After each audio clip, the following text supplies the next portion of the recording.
le contrôle de nos langues. Qu'est-ce que tu dis?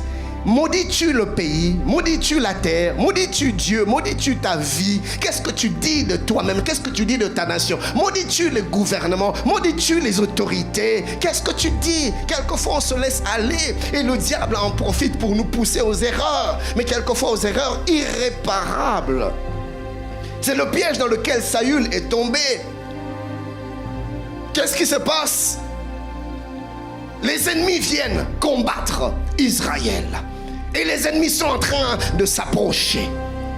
Mais le peuple ne peut aller en guerre aussi longtemps que le sacrifice n'est pas offert. Il faut que le sacrifice soit offert. Et Samuel apparemment traîne, tarde à venir.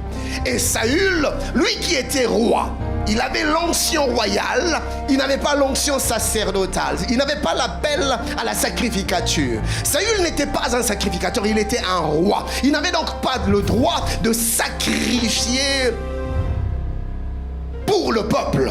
Et Samuel lui avait dit, moi-même je viendrai faire le sacrifice.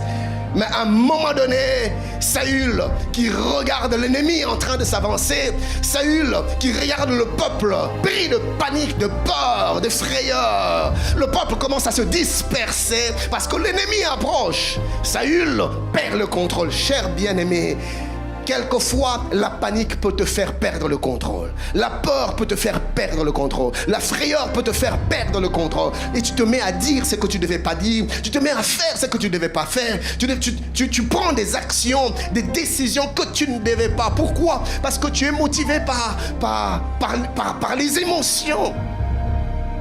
En ce temps-ci, bien-aimé, restons maîtres de nos émotions, des peurs que l'on ne dise ce que l'on ne devait pas dire. Ce n'est pas le moment de trop parler. S'il faudra que les mots sortent de ta bouche, serre-en toi pour prier. Pas pour dire des choses qui vont te juger. La Bible dit, par tes paroles tu seras condamné, par tes paroles tu seras justifié. Fais attention à tes actes. En temps d'épreuve, en temps de pression. Saül pris par la pression, par la peur, plutôt par la panique. Il prend l'animal et il sacrifie. Et c'est en ce moment-là que Samuel vient. Il dit, mais Saül, qu'as-tu fait? Dieu te rejette. Dieu aurait pu affermir ton trône pour l'éternité. Mais maintenant, Dieu te rejette.